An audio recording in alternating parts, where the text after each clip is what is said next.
Hi, everybody. This is Al Bernstein with another one of our quick hits, and this will be the first of a series of year-end quick hits that I'm going to do, in which I take a look back at some of the events of 2015 and some of the storylines that emerged during the course of this year.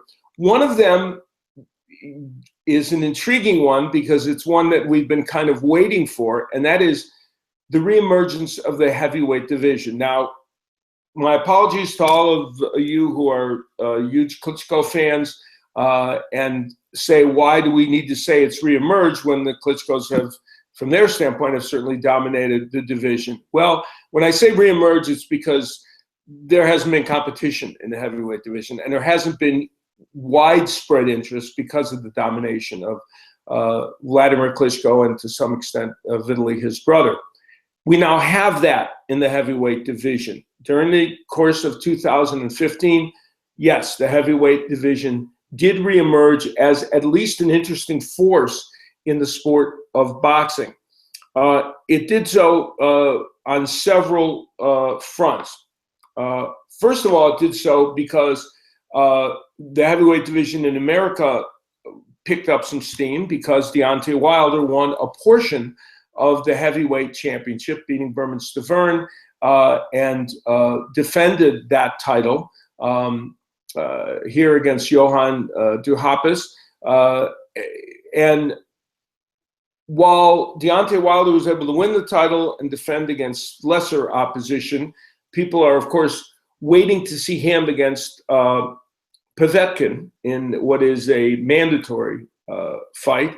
He will first fight, however, in January 16th, coming up this year. But Deontay Wilder taking over a portion of the heavyweight division, and he has a bigger-than-life personality.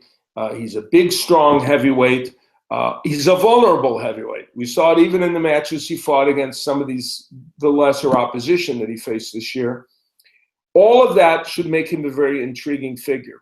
And if he can hold on to the title, which some think is going to be difficult, especially if he faces Povetkin, which he will at some point, there are fights for him against people across the pond that will be intriguing.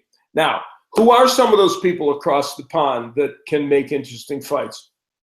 The cataclysmic event in the heavyweight division happened just a little while ago, and that was Tyson Fury beating Vladimir Klitschko.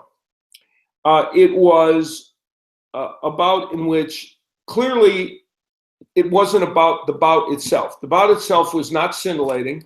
Tyson Fury came up with an intriguing plan, one that I think surprised many, by effectively nullifying Klitschko's attack, not trying to attack him as much as we would have expected.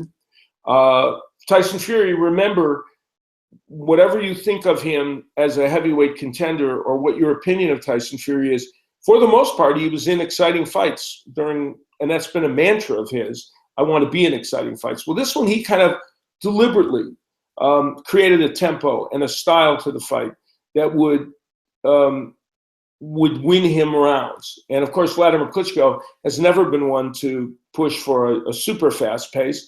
So it got Tyson Fury, the brash Brit, former traveler, certainly a flamboyant and controversial figure in many ways.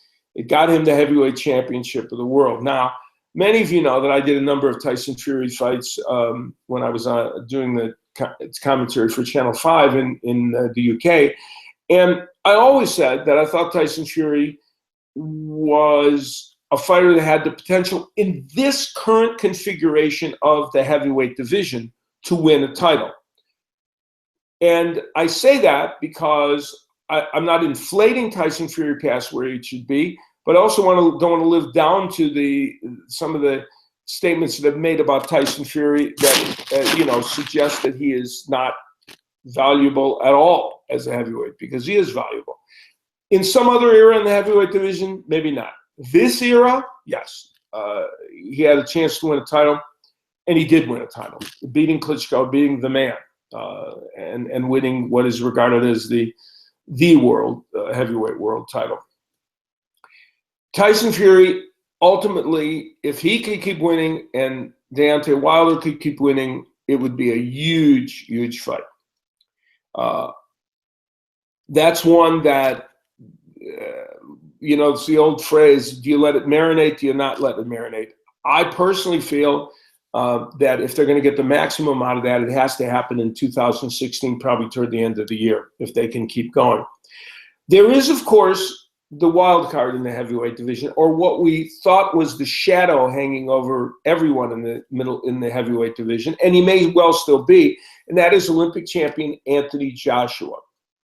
Now, Anthony Joshua, everyone thought was at least 6 to 8 months away from being a major contender in the heavyweight division. He took on Dillian Whyte this past week in a match in which it was prompted by the fact that Whyte had beaten him as an amateur early in their amateur career. Depending on who you are and how you viewed this fight, which ended up being a knockout win by Anthony Joshua over Whyte, the Twitter world was abuzz with this, and if you read 50 Twitters of some people, tweets of some people, it would be Anthony Joshua was exposed. 50 other tweets, it would be, well, look, he was tested, he showed his mettle, he showed his power, and he demonstrated that, yes, he's not there yet, but he is the future of the heavyweight division. So depending on who you want to view, you can look at it a bunch of different ways. I'm in the middle. I have felt Anthony Joshua is the future of the heavyweight division, and I'm not deterred by this performance, but what it does demonstrate to me is he is farther away, perhaps, than the optimists would have hoped. I think Anthony Joshua is a good 9 months to a year away from being on the level to challenge for a heavyweight championship. He's not there now. He's not quite ready yet. But he has power. He clearly showed he has resilience because he was tested by Whyte. And there's no question Anthony Joshua has the physical skill set to be heavyweight champion. And remember, one of the things we were wondering about is when he's hit with a good punch, does he fold a la David Rice? Well, he didn't. So you have to give him credit for that. Did it demonstrate that he can be hit? Absolutely. Is he the perfect specimen as a heavyweight? Not yet. No, he's not there yet. And so what boxing fans have wanted for a while is a heavyweight division that at least is active. Is this the greatest group of heavyweights that has ever existed? No. Are they competent? Yes. Do they each bring certain things to the table, whether it be marketing, skill sets, power? Yes. So what we want is an active heavyweight division in which there are big fights to be made, and that now seems to exist. And so 2015 did give us one important thing, more than one, but we'll get to those in future quick hits. But it certainly gave us now a heavyweight division that is interesting and worth watching.